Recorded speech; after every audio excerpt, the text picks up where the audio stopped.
Welcome to Paratruth.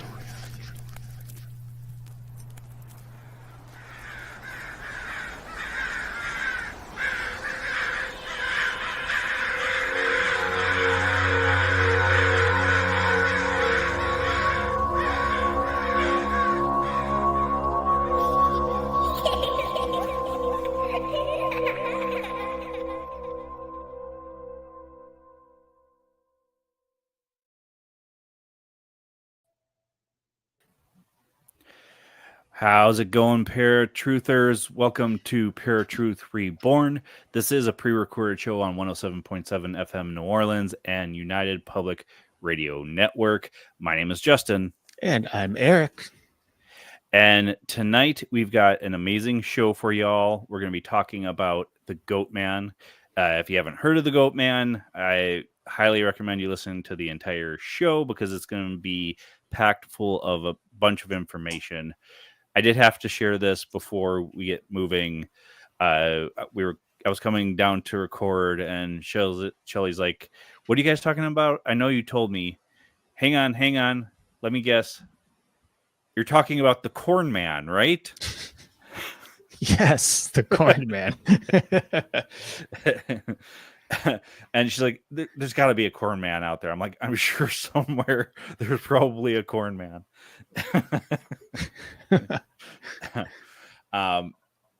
So if you guys have listened to us before, this will be kind of a review. If you haven't, we've got all this great information for you. So the Goatman legend actually goes back a very long way. It actually started in ancient Greece. If you know anything about ancient Greece and the pantheon of gods, they had these creatures called satyrs, which was basically the upper torso of a man, the lower body of a goat. In most depictions, they have goat ears, sometimes not. They're human ears, but they always have horns. And usually these particular creatures have horns that are, I guess, baby goat horns is the best I can describe them. Not very tall or large or anything like that. They typically were mischievous in nature, and the god Pan is the most popular of the satyrs, the god of the wild shepherds, revered as a protector of shepherds and their flocks. And that's kind of where we get the name panic from. The term comes from the feeling one gets when feeling an unreasonable sense of fear or dread while walking through the woods. And the idea of that is that Pan is watching you. Mm-hmm. I'll let you read describe the next one because I'm not as familiar with Baphomet as you are. Yeah, no, I mean, and this is just to kind of go into the history because, especially within media, one of the most popular Goatman-like creatures that we see is that of the statue Baphomet, or we see him in drawings and various artistic renderings. But of course, over the last several years, probably the last 10, 15 years, he's become very popular in the Satanic Temple. Now, Baphomet is the name of this goat-like creature that stands in the headquarters of the Satanic Temple in Salem, Massachusetts. I didn't even think about it. I should have added photos. I took photos of him while I was at the Satanic Temple 2 years ago.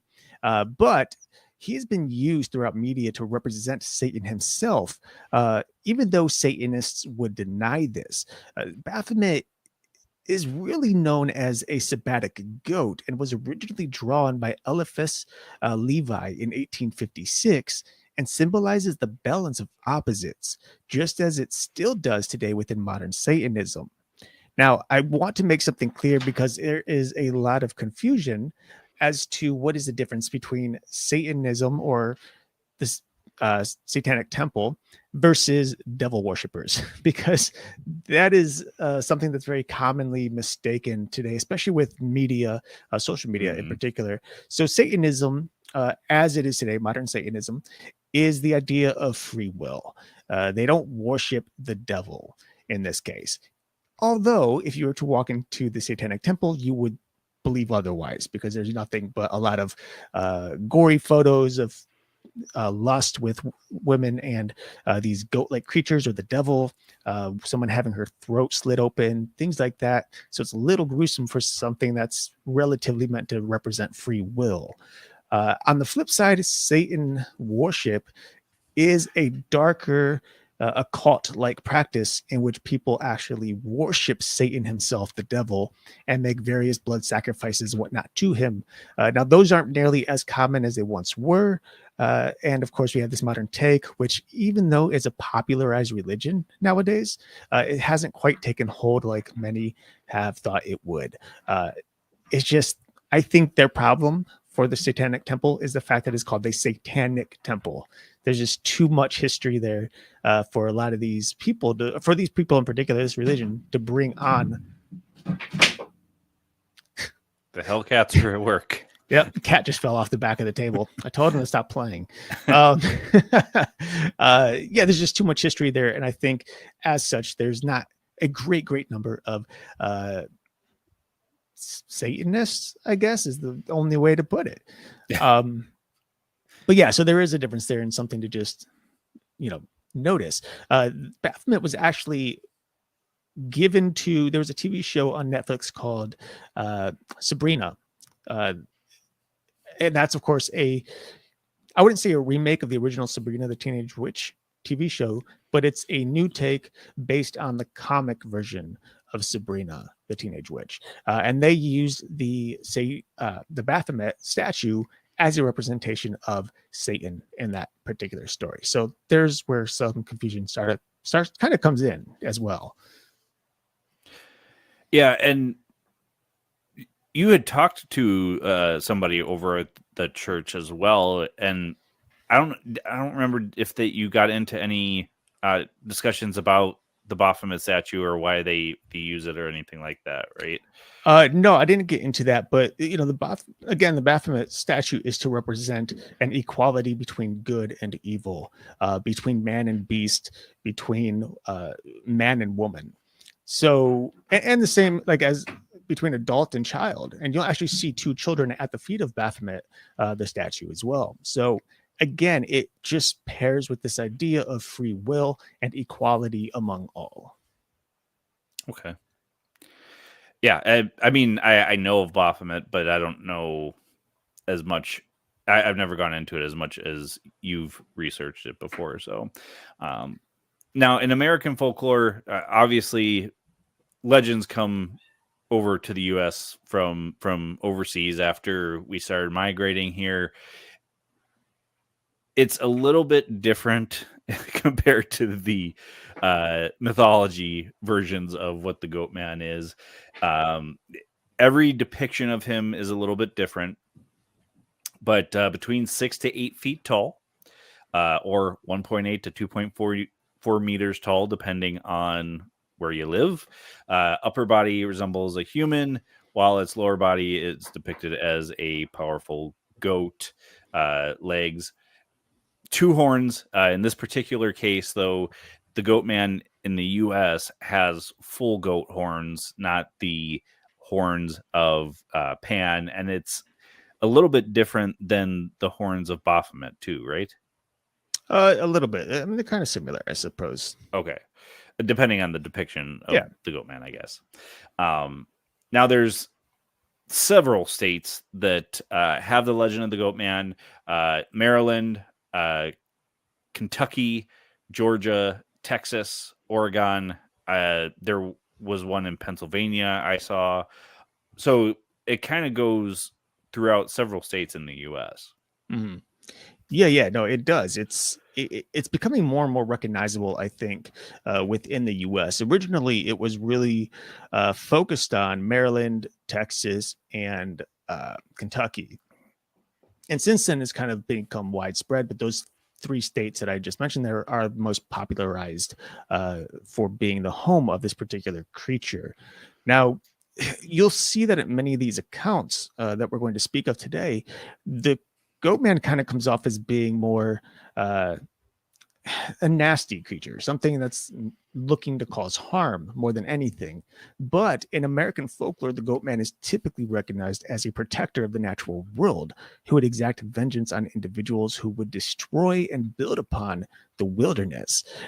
The stories you're going to hear today are a far cry from that original folklore, but nonetheless, there really is a debate as to what this creature is and why it exists, and whether it's as a protector or as something else completely. That's really, we're going to leave you up to decide as we go through all of the information that we have. One thing I do want to add in regards to its overall description or depiction of itself is that many people do say that the eyes glow red.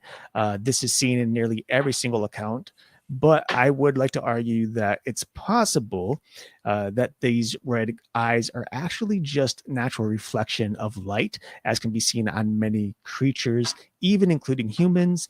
We know that the Mothman has red eyes. You guys are probably hearing a lot of noise from my cat, so I'm going to be handling that in a moment here. But yeah, so we see red eyes a lot in cryptids, and again, that could be that they're naturally glowing somehow, in some supernatural way. But it's also possible that there's some sort of reflected light that is happening. Right. Yeah. And I don't remember originally that the description of him was red glowing eyes. If we came across that before, I don't remember, but I don't think that was in the original description that we saw. Right. So the first depiction or description that we're going to kind of go over is the Maryland Goatman. This one took place in Prince George's County. The story, there's a couple of different versions, but the one story goes that a scientist was conducting DNA experiments with trying to splice human and goat DNA at the Beltsville Agricultural Research Center, had an accident or had gone mad and turned himself into this creature, and has been roaming the countryside ever since. Mm-hmm. We talked about this on our original episode. Is it possible that you can do that? Who knows? As far as we know, the DNA experiments are never reported because they don't want it getting out that these things are happening. Even cloning, we talked about on the last episode of the Goatman, and again, the U.S. government had put a kibosh on that, or we'll say supposedly put a kibosh on that, because it was not ethical in their mind. But, and one thing, though, that is interesting is whether or not they're actually splicing human DNA with animal DNA to create some sort of hybrid. One thing that they have been doing, which they had done many years ago and were successful, was creating certain body parts on rats and mice, such as a human ear that they can then extract and use. But on top of that, they're actually going or trying to, and I think so far they've been pretty successful in growing various body parts and organs just out of nothing in a petri dish. These organs would just sit and slowly start to grow and form itself. And they're hoping to use these particular things as an artificial way for implantation for people who may need them, instead of waiting on donors. Now, of course, there's a lot of research and study to still go into that, but there has been success in that. So in terms of the sci-fi aspect of such a thing, I wouldn't say that it's not impossible for DNA and animal DNA, human and animal DNA, to be spliced and create something. No, I mean, there have been multiple science fiction stories that go into that very thing as well. And most of the time you have to do some type of research for that. And I've said it before, you've said it before, even in fictional stories, there might be some type of truth in them. Right. So this particular Goatman also wields an axe, which is rather interesting because if it's an animal-human hybrid, I would think you wouldn't need weapons. But he will usually kill animals or even humans that are unlucky enough to come across him. And some consider him a critic, while others see him as a vengeful spirit. And this creature appears to have human intellect whilst also having animalistic impulses as well, which would make sense with a DNA spliced human being. Right, exactly. And you know, there's obviously so many creatures out there already who just naturally exist with some sort of intellect that could represent humanity in some way. We see over and over again how various types of apes are capable of thinking and acting in a way that a human might, you know, being generous or saying or giving thanks and things like that, you know. But they're still animals, and they very much have that animal instinct or impulses as they do. So yeah, I think you're right. I think having, if indeed it's a spliced creature, then there's going to be this constant combatant between the two sides of the mind, if you will. Perhaps one is even saying that it's human and should be human and act like human, while the other is fighting that, you know, such a thing. But again, who's to say for real?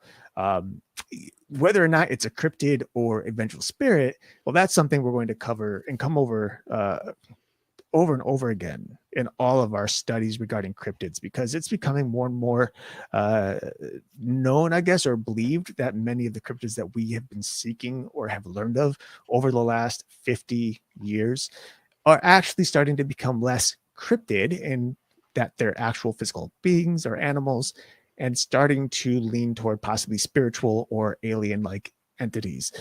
So you're going to see that over and over again anytime we talk about cryptids, but in this case, it's very different. I don't know how you decipher between a cryptid and a vengeful spirit, because there is a significant difference between the two.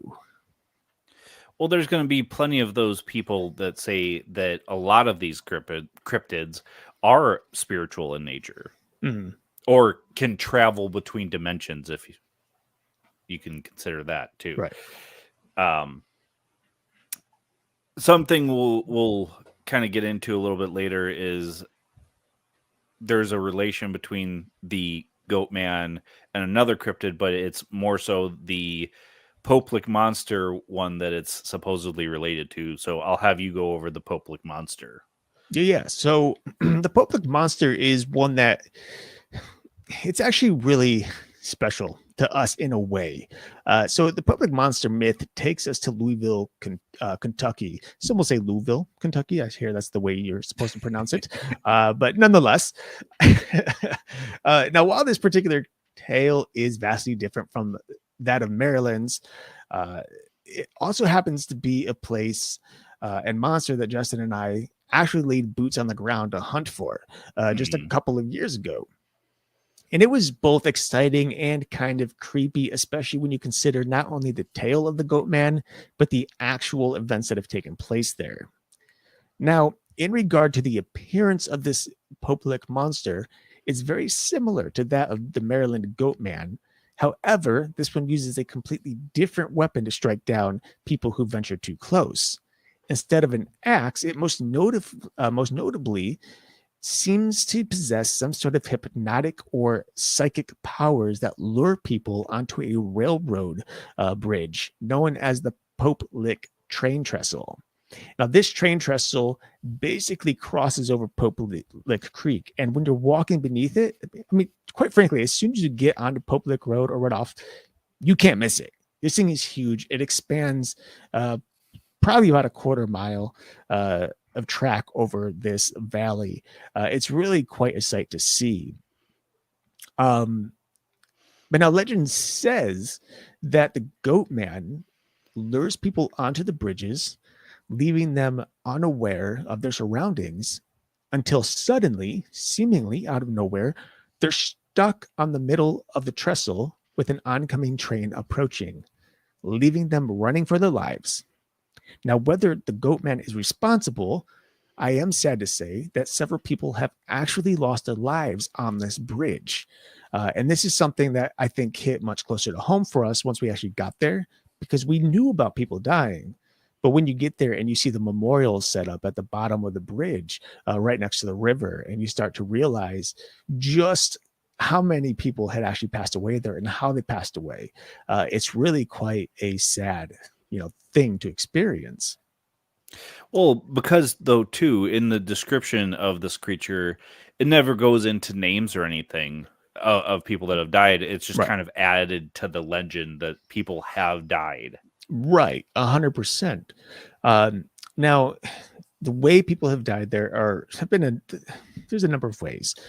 Basically, there are people who've lost their lives via suicide, by jumping from the tracks to death to avoid the train. And there are others who simply were in the wrong place at the wrong time, trying to outrun a train only to realize they weren't going to make it and having to decide between getting hit by the train and killed or jumping and hoping that they would survive the landing. This thing sits, I don't know, roughly a couple 100 feet high. I mean, it seems not short by any means. And unfortunately, there wasn't an event in which two people had climbed up there, just for the fun of it, I suppose. And a train had started to come through and they tried to run away. One person was able to leap to the side and hang off the edge of the trestle as the train passed. And the friend, unfortunately, jumped off the bridge and died upon impact into the creek. It is a very, very spooky place to be when you consider all the events that have happened there. It's fully charged with energy that is heavy. It's just thick. It's sad. And so when Justin and I were there, we decided to do a ghost box session. We did some research or some investigating into the Goatman itself. We checked out to see where people actually get onto this train, because it seems like it's pretty well contained. There's plenty of fencing up to try to keep people out. But unfortunately, the fencing isn't enough. Like Justin and I we didn't go up on the track, but we found a way to get onto the trestle. We really wanted to. We wanted to, but thankfully there was no Goatman there to convince us. But it's not difficult to get on this trestle, and they really probably should do a better job at securing this. But with all that said, I did want to actually share a video with you guys that I did take while we were at Poplick. On the Poplick Road by the trestle. And this particular video is actually it's about 30 seconds long, and it happens to be the train itself, a train, crossing this trestle while we are there. While you're listening and watching this video, I want you just to take a moment and think about the things that had happened there. The idea of this Goatman, the idea of the suicides, the accidental deaths, and just realize how haunting this really is.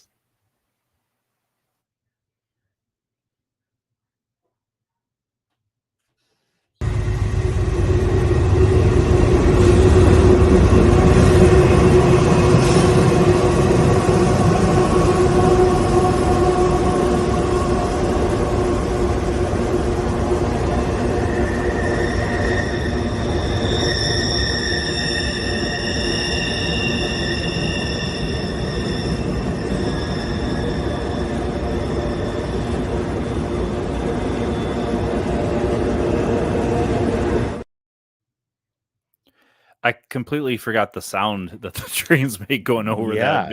It was I feel like the video doesn't even do it justice. Like, it was so ear piercing. Yeah. You could feel the train just, your chest is just rumbling. You've got this ear piercing sound or squeal coming into your ears.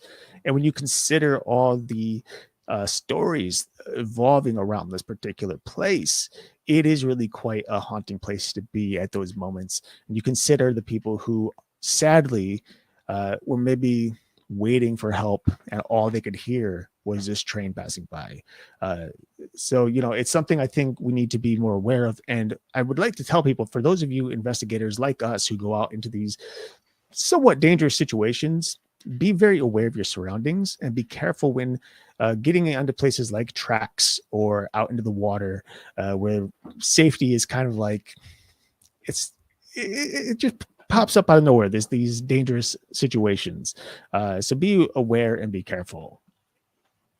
Something that I think was in the original research that we did is that other than the psychic ability or hypnotic ability to lure people up there, people would hear screams or somebody calling their name as well.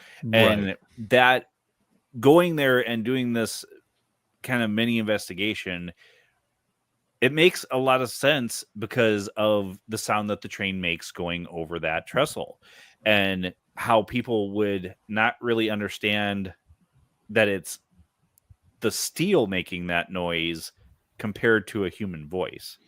Right. Yeah, I think in the right situation, it very much could sound like a woman screaming, especially if you're a good distance from the train track. Obviously, it's hard to miss when you're actually there at the trestle, but definitely when you're at a good distance from there, say maybe you're at the parking lot across the street, it could sound like someone screaming for help. Or even up on the hill where the tracks actually are, too. Right. But yeah, as you mentioned, just knowing the atrocities that happen there because of people losing their lives, it was an eerie feeling in and of itself. Right. Now, if the Poplik Goatman is real, it's believed to have either been the result of a vengeful farmer's curse or the incarnation. Oh, goodness. Sorry, cat just making trouble today. Or the reincarnation of a circus freak show performer. Now, either way, whether the Goatman is real or not, the trestles are indeed highly dangerous.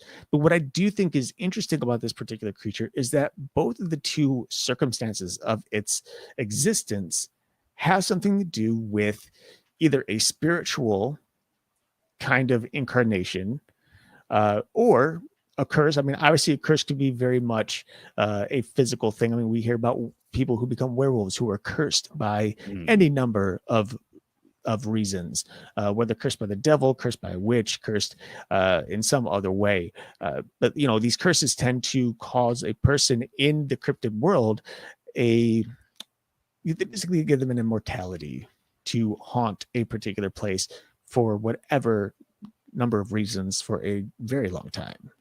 Yeah. It's kind of weird to think about how often that is the case about some of these things. Yeah. And you start to wonder, like, just what were people really afraid of that these stories came to be, because a lot of these stories that we've been telling, especially within the last couple of weeks regarding cryptids, if you consider vampires cryptids or anything else, they all kind of stem back to the big witch trials of the 1600s. So that is something very interesting considering how they all link back to witchcraft and curses, because unfortunately a lot of people feared that kind of thing, and it's hence why so many deaths occurred during that time period. Yeah. I mean, just from the hunt themselves, yeah, it's amazing what fear can do to people. Right.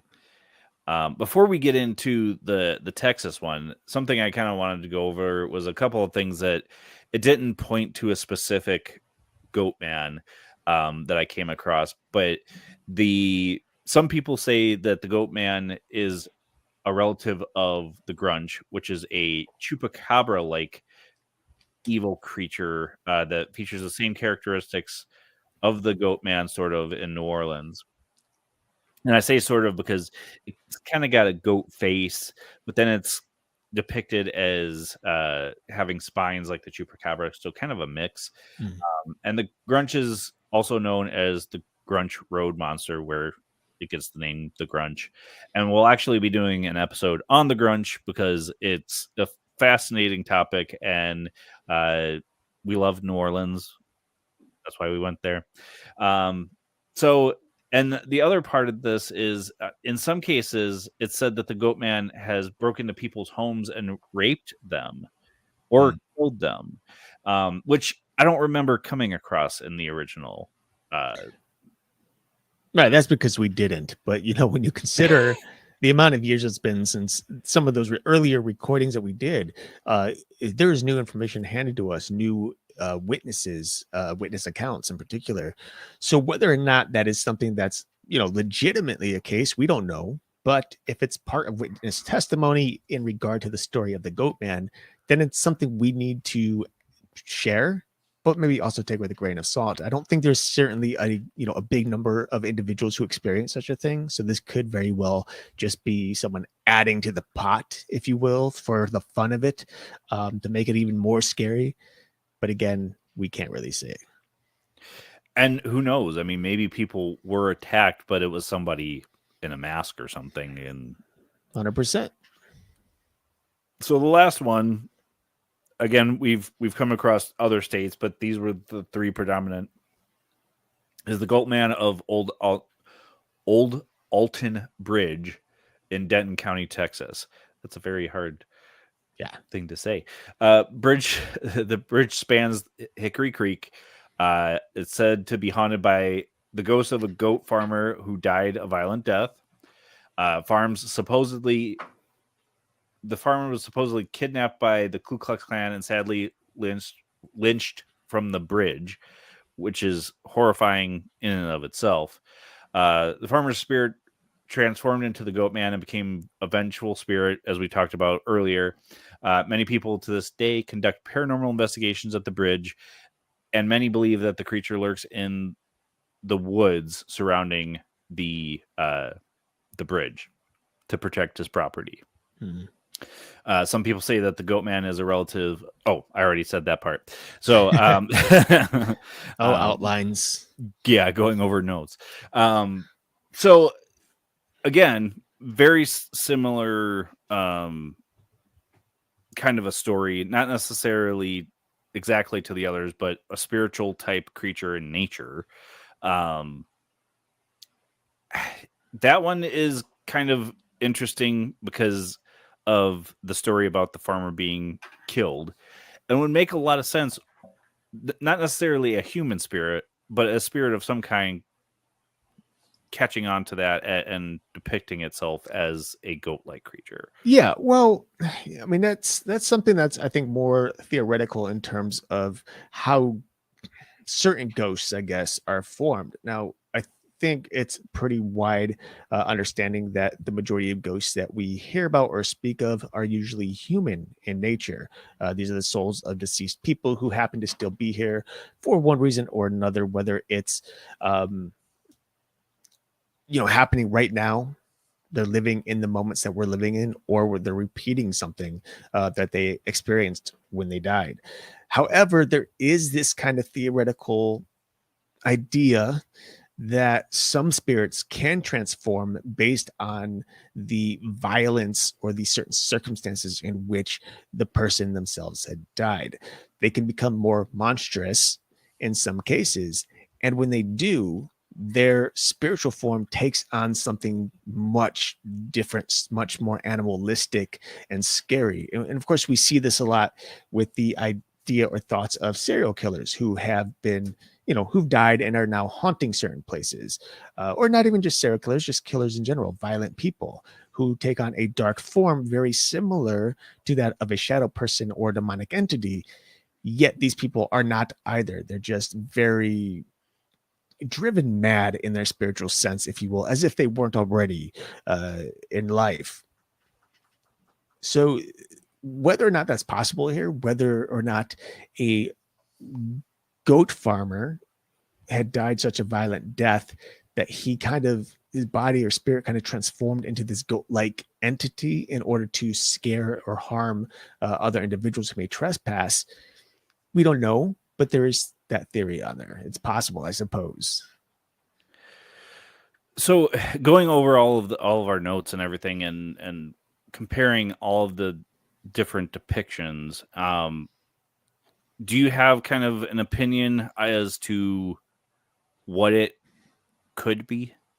I mean, when you're sitting on the outside looking in, when you're doing the investigator side of research, and I mean research just via online or textbooks, it's hard to say what something is without simply deducing certain aspects of this creature or the stories.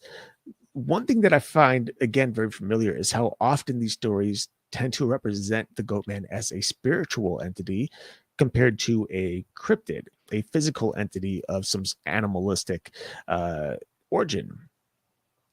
So the fact that there's been so many witness accounts that this creature could be spiritual kind of lends a hand in the possibility and even likelihood that it is indeed a spiritual entity. My guess is it probably appears and disappears very quickly. It kind of manifests itself out of nowhere and then disperses into the woods or the atmosphere at will. It's also possible that a lot of the people experiencing this particular entity are experiencing it after hearing about the stories. So, for example, if someone goes over to Poplik knowing that there's a Goatman and they're there at night, their eyes may play tricks on them into thinking they see a goat-like creature standing on the trestles looking down on them. They blink and poof, it's gone. Was it a ghost? I mean, considering the way it manifested and disappeared, sure, we can call it a ghost. But it's also very high likelihood that it's just in their mind, and that's something we can't. That's something we can't discern from our point of view, from our POV here. We'd have to actually be there in the moment with them to see if other people experienced it. If there's multiple people experiencing it at the same time or around the same time, like maybe not even together, but just within a span of a couple of hours in one night, then we could say, okay, maybe there's something there. But when it's one individual who's there by themselves and they think they see something and all they can, bring it up to is, hey, it must be a ghost because it was there and then it wasn't. That's kind of what we're left with. I have kind of changed my idea from the last time or from the original episode. I think could be more spiritual in nature than anything. I think last time I had said that it's probably more urban legend. Mm-hmm.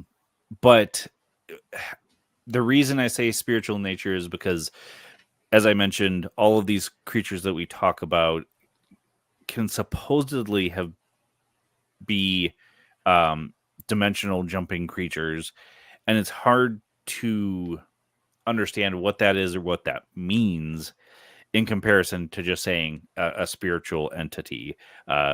Because we do know that spiritual entities, spirits, specifically ghosts, can take on some type of physical form at times. Just look at the shadow people and stuff like that.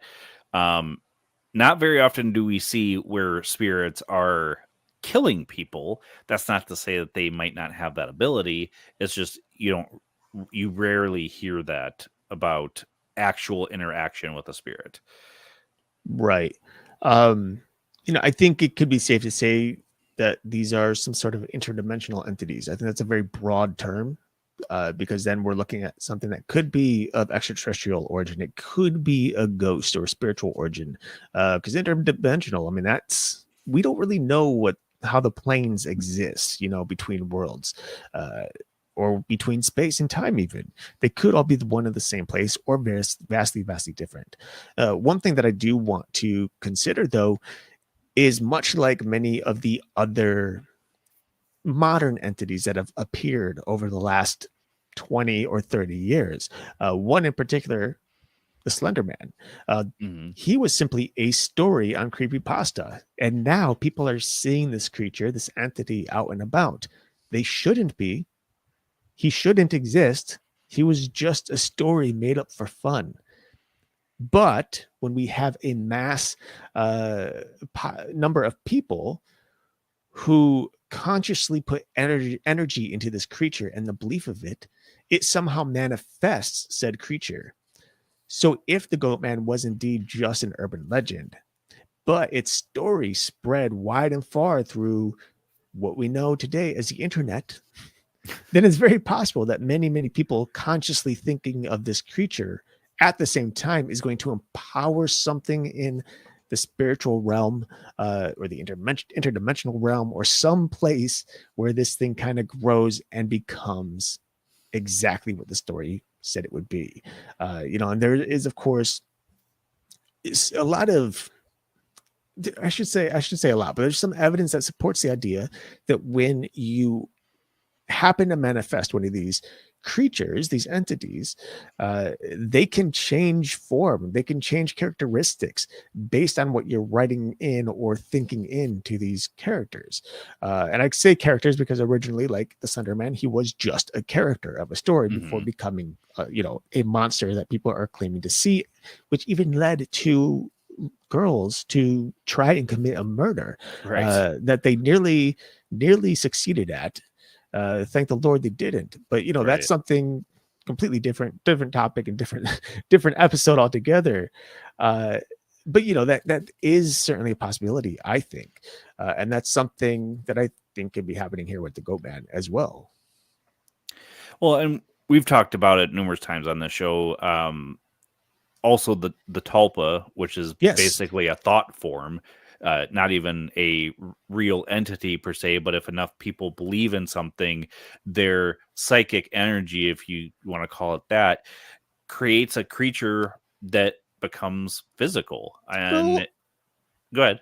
No, yeah. I mean, yes, I agree with you, but also the tulpa, I know the tulpa is a little different in that you don't need necessarily a mass number of people to create its existence. I mean, yes, one can argue that a tulpa is in a sense a imaginary friend, if you will. But the idea, especially in like aspects such as witchcraft, where people want to create an entity to help protect their home or their land or help them with certain aspects of life, their daily living, they can create a tulpa in a number of different ways. One could be through thought manifestation, simply giving the entity a name and thinking it into existence and giving it very specific characteristics. The other is using a form of writing magic in which you write the name of the tulpa down and what it's meant to do for you, and then you place it into a little box, this sheet of paper, and it's supposed to help manifest the entity so that it becomes a real thing. And there have been people who've argued and said that yes, people, there are individuals who've seen tulpas where it's supposed to be some entity roaming around the perimeter of a house to protect it. We shouldn't be able to see it, and yet there have been individuals who claim they have seen their tulpas or someone else's tulpa protecting their properties. So again, there's no scientific basis for this. This is something we can't scientifically prove, but based on the number of eyewitnesses out there, one could argue that this is certainly a possibility. And of course, who are we to really understand anything beyond our own plane? I mean, all of this stuff we talk about in the paranormal, whether it's ghosts or cryptids or otherwise, it's all still theoretical. Technically, obviously, many of us, myself included, believe these things to be 100% true and real, ghosts and monsters and whatnot, because we've experienced things that we cannot explain, things that science can't explain, but we know for a fact that we've seen what we've seen, and there's no denying that. But again,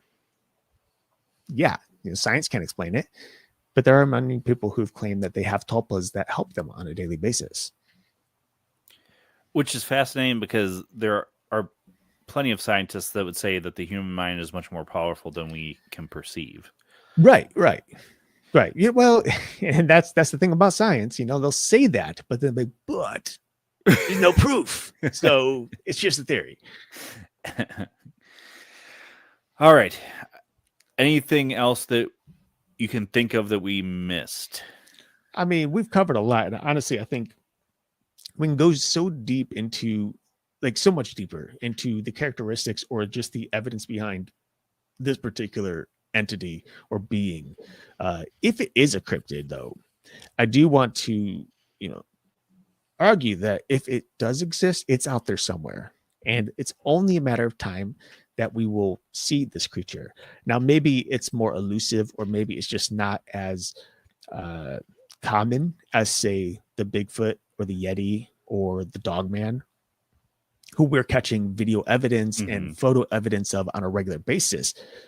But again, if they're not cryptids, it's possible that they just simply have more energy being pushed into them through the media. I mean, how many TV shows are there about hunting Bigfoot? How many new projects are there out about the Dogman? I mean, these stories are getting out there and more people are believing in them. And now they're showing themselves more. Same thing could be true for extraterrestrials. We're seeing more of them because we're talking more about them. And we're talking more about them because there's more stuff on social media. So these things might just be appearing because we're starting to believe in them, if you will.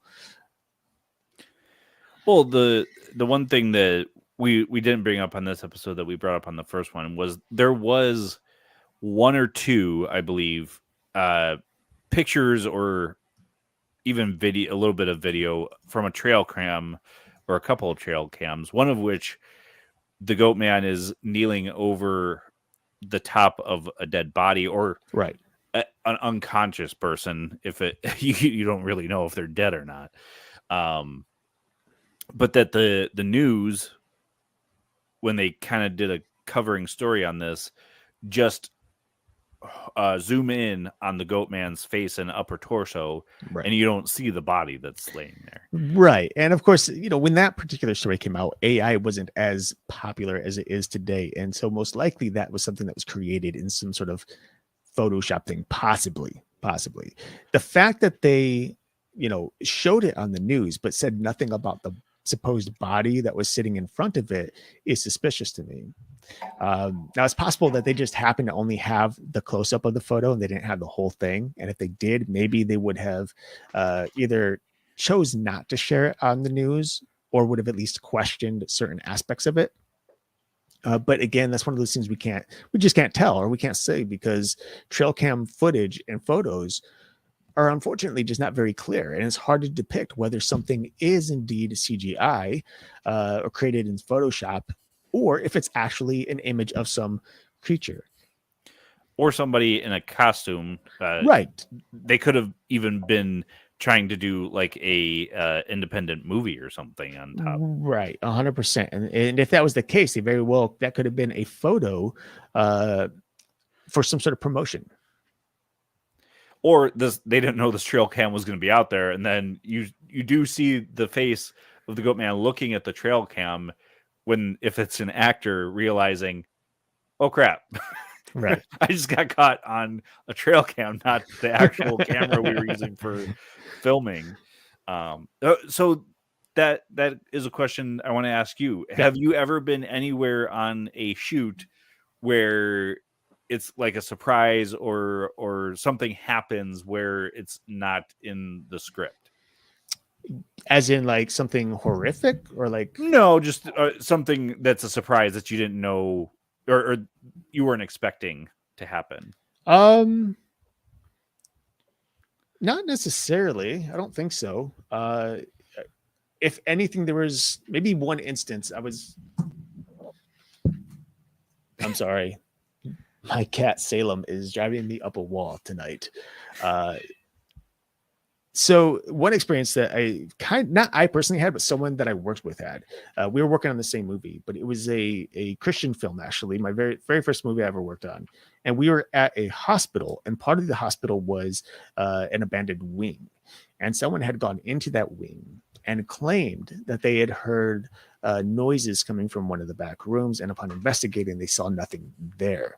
So that's, in this case, the possibility of a potential ghost. I did go back there and try to do an investigation while filming was happening. I was back there for probably about 6 minutes or so, not very long. When you're on a film set, it's go, go, go, but long enough to try to get some sort of reaction. And unfortunately, there was nothing in that case. One other instance, though, that was really interesting. Not too long ago, I was working on a documentary at a morgue. If you have not been to a morgue, it is a very interesting place to be, let me tell you. I was not thrilled about it. However, there was an instance during filming where, now mind you, on a TV set or movie set, you're typically in controlled lighting. So you have the lights above you turned off, and you're using either HMIs or LEDs or some other sort of lights to light up your scene. In this case, we had red light within one of the morgue rooms where they were doing an autopsy on various skeletons that we dug up, 100-year-old skeletons that we dug up the week prior.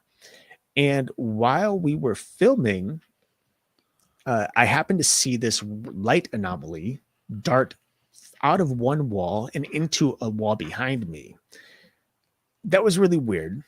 And it was a really bright streak of light. This wasn't like, like just a subtle, mist. This was like a super bright light, almost like a flashlight, going from one wall to the other, but disappearing into the wall behind me.